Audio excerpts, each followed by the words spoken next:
안녕하세요. 세금폭탄 처리반입니다. 저희가 상담을 하면서 가장 좀 많이 듣는 질문 중에 하나가 주택을 증여를 받는 게 나은지 아니면 상속으로 받는 게 나은지 그런 질문을 되게 많이 받거든요. 저희 입장에서도 어떤 방법이 무조건적으로 좋습니다 라고 말씀을 드리고 싶은데 사실 이게 변수가 너무 많아요. 주택 같은 경우에. 일반적으로 주택 명의를 이전했을 때 증여세나 또 상속세가 발생할 건데, 일단 뭐 증여세, 상속세는 차치하더라도 명의 이전할 때 발생할 취득세, 그리고 보유할 때 종부세, 나중에 처분할 때 양도세, 이런 각각의 세법들이 적용이 되기 때문에 그래서 저희가 쉽게 판단하기가 좀 어렵긴 해요. 이번 시간에는 방금 세무사님 말씀 주신 상속이냐 증여냐를 고민하실 때 추가적으로 검토해야 하는 우리 세목들에 대해서 좀 간략하게 비교해보는 시간을 가지면 좋을 것 같습니다. 순서별로 말씀드리면 일단 취득할 때는 어떤 세금이 발생하죠? 당연히 취득세가 발생하겠죠.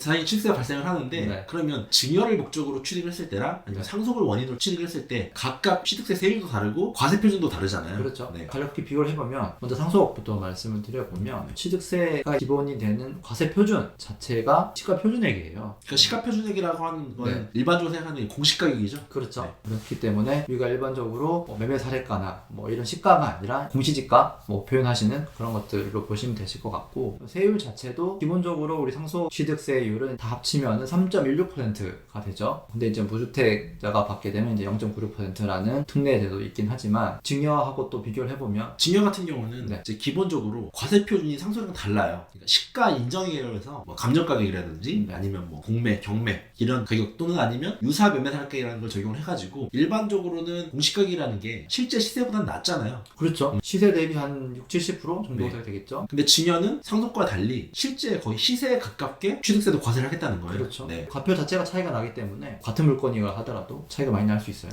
세율 자체도 주택을 증여로 취득했을 때는 4%. 그렇죠. 최소 4%죠. 네. 4% 취득세를 적용하고, 만약에 이게 중과 대상이다. 해당 주택이 조정 대상 지역에 소재를 하고 있고 공시 가격이 3억 원 이상이 되면 중과 대상이 되거든요. 그렇죠. 이런 경우에는 12.4, 네. 13.4까지 그렇죠. 취득세를 내야 되는 거예요. 네, 그래서 이게 과표도 높은데 만약에 중과세까지 맞는다라고 하면 이거 취득세 때문에 증여를 꺼려 하실 수밖에 없어요. 네. 그러면 결론적으로는 주택을 받을 때는 증여보다는 상속이 유리하다. 그렇게 정리하면 되겠네요. 그렇죠. 단편적으로 비교했을 때. 자, 그럼 취득을 했어요. 네. 그럼 이제 보유하는 과정에서 보유세 문제 또 있잖아요. 그렇죠. 네. 특히 종부세 문제가 있을 것 같은데. 그러니까 종부세가 과거 몇 년 전에 비해서는 많이 부담이 낮아지긴 했지만, 그래도 1주택이냐 아니면 2주택 이상에 따라서 좀 세부담이 달라지기 때문에 이 부분도 좀 고려를 해야 될 거예요. 기본적으로 종부세 관점에서는 상속으로 인한 취득에 대해서는 좀 혜택이 있어요. 네. 그래서 아무래도 상속 같은 경우에는 의도치 않게 내가 취득할 수 있기 때문에 예상치 못한 취득에 대해서 보유에 대해서 좀 혜택을 주기 위함이고, 기본적으로 상속주택 같은 경우에는 이 5년간은 주택수에서 이제 빠지죠. 보유세 계산할 때. 세무사님 좀 전에 주택수에서 빠진다고 했죠. 근데 오해하시는 분들이 이게 아예 과세가 안 된다고 오해하시는 분들이 있어요. 그렇죠. 이게 주택수에 빠지니까 아예 이 부분은 없어질 거라고 하는데 그건 아니고 종부세 계산할 때 과표에는 포함이 됩니다. 그러니까 종부세에서는 약간 비과세 개념이 합산배제라는 게 있는데, 합산배제 대상이 아니면 네. 이거는 종부세 과세 표준에 포함은 되지만, 이게 주택수에서 빠진다는 얘기는 종부세에서는 1세대 1주택이면 과세 방식이 다르잖아요. 그래서 그렇죠. 그것 때문에 그런 표현을 쓰는데, 그래서 과세 표준에는 합산이 된다. 다만 이제 계산 자체는 1주택으로 계산하기 때문에 12억 원 공제라든지 어떤 세율 같은 경우에도 다 1주택으로 적용이 된다라고 보시면 될 것 같고요. 근데 또 하나가 이제 상속받은 주택 자체는 5년 동안 이제 주택수 빠진다고 했는데, 그게 아니더라도 내가 받은 상속 지분, 주택의 지분이 전부 안 받을 수도 있잖아요. 네. 그게 이제 지분 자체가 이제 40%이거나 지분이 6억 원, 그 다음에 지방 같은 경우에는 3억 원. 이 안 되면은 기간 제한 없이 주택수에서는 빠진다라고 보시면 될 것 같아요. 그러니까 내가 40%안 되는 소수지분자라고 하면 5년이 넘어도 계속 주택수에 포함이 안 돼서 나는 기존에 내가 1주택자다. 네. 그러면 1주택 과세 방식으로 과세가 된다는 거죠. 그렇죠. 평생 갈 수도 있다. 네. 이렇게 보시면 될 것 같고요. 반면에 이제 증여인 경우에는 이런 혜택이 사실은 없죠. 그렇죠. 증여는 그냥 과세를 하겠다. 특례를 적용할 여지가 없는 거죠, 아예. 그냥 취득을 한 거다. 자의적으로 취득을 한 거니까 종부세 관점에서는 별도의 혜택이라든지 그런 점이 없어요. 자, 그러면 보유까지 알아봤고, 네. 그러면 이제 양도할 때 또 네. 어떤 차이가 있는지 좀 설명을 해보도록 할게요. 또 먼저 상속 먼저 말씀을 드리면, 아까도 말씀드렸지만 이 상속은 내가 예상치 못한 취득이기 때문에 양도세 관점에서도 특례가 있어요. 제일 혜택이 많은 특례는 내가 기존에 1주택을 가지고 있는 사람이 의도치 않게 상속주택을 취득하는 경우에 기존 1주택을 양도할 때 비과세를 해주는 상속주택 특례가 있는 거죠. 그게 가장 큰 혜택이고 상속주택을 내가 나중에 양도를 할 때 현재는 2026년 5월 9일까지 다주택자 중과 배제 기간이긴 하지만 만약에 중과가 적용된다고 했을 때 이 상속주택 같은 경우는 상속받고 나서 5년 내에 처분했을 때는 중과를 배제시켜주는 특례가 또 있는 거죠. 5년 이내에는 어쨌든 팔더라도 뭐 정부 정책이 어떻든 중과는 되지 않는다 이렇게 생각하시면 될 것 같고요. 반면 이제 증여 같은 경우를 좀 비교해서 말씀을 드리면 뭐 어떤 뭐 주택 수나 이런 거에 대한 특례는 없어요. 지금 계속 얘기 나오는 거 들어보면 증여 받지 말라는 얘기잖아요.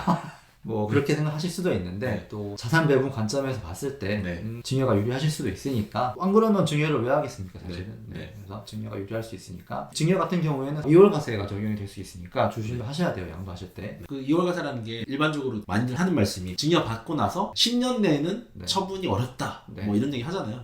그 얘기 말씀하시는 거죠? 네. 세금을 좀 줄이려고 이 증여를 했는데 이걸 10년 이내 팔아버리게 되면 원래대로 하면 팔 때 취득가액은 내가 증여받은 가액이 될 텐데 그게 아니고 과거에 예를 들어서 부모님이 취득했을 때 20년 전에 취득했다. 그 취득가액이 돌아가 버리니까 사실은 뭐 증여받은 의미가 크게 없을 수 있어요. 네. 그러니까 양도 차익이 더 늘어나기 때문에 네. 그만큼 세부담이 늘어나서 10년 내에 처분하지 말라는 얘기가 나오는 거죠. 그렇죠. 법적으로 처분하지 못하는 건 아닙니다. 그래서 사실 세부담을 비교할 때에는 이러한 요소들까지 같이 검토를 하셔야지만 불필요한 세금이 이제 부과되는 걸 막을 수 있겠죠. 그리고 추가적으로 지금 이제 상속세 관련돼서 네. 이런저런 이제 개정 얘기가 나오고 있잖아요. 네. 그래서 저희가 영상을 찍어놓은 건 있지만 그걸 보시면 상속세가 많이 바뀌기 때문에 앞으로 상속세 부담이 줄어들 걸 예상이 되잖아요. 또 상담 받으시는 분들도 계속 저한테 질문하시는 게 상속세 개정이 되겠죠? 더 좋아지겠죠? 그러면 조금 더 기다려 볼까요? 라는 말씀을 거의 대부분 주고 계셔서 네. 모든 분들이 간절히 이제 희망을 하고 있어요. 상속세가 좋게 개정이 되기를. 그러면 지금 저희가 쭉 얘기했던 것과 그리고 앞으로 상속세가 개정되는 거 그런 걸 고려를 해보면 지금 증여를 생각하는 거는 사실 좀 좋은 판단은 좀 아니라는 생각이 좀 들어요. 그렇습니다. 아무래도 세부담 관점에서는 상속세가 개편이 된다면 현재 증여세하고 동일한 스킴으로 유산취득세를 바뀔 거기 때문에 크게 생각해 보면 또 재산이 그렇게까지 크지 않다라고 하시면 굳이 증여를 막 앞다퉈 할 필요가 있을까라는 생각이 들어요. 그래도 증여를 고민하셔야 되는 분은 어떤 분들이죠? 아무래도 이게 내가 가지는 부동산이 있는데 이게 몇 년 뒤에는 값어치가 굉장히 오를 것 같아요. 지금 꼭 세금이 나오지만 증여를 해야 될 것 같아 라고 하시는 분들은 뭐 반드시 빨리 증여를 하셔야겠죠. 그리고 10년 단위 합산과세가 되기 때문에 그거를 회피하기 위해서 미리미리 분산해서 증여를 고민하실 수도 있죠. 사실 증여는 빨리 그다음에 많이 할수록 좋긴 합니다. 세부담 관점에서. 자, 오늘도 저희 영상이 도움되셨으면 구독, 좋아요, 알림 설정 부탁드리겠습니다. 부탁드리겠습니다. 지금까지 세금폭탄 처리반이었습니다. 감사합니다. 감사합니다.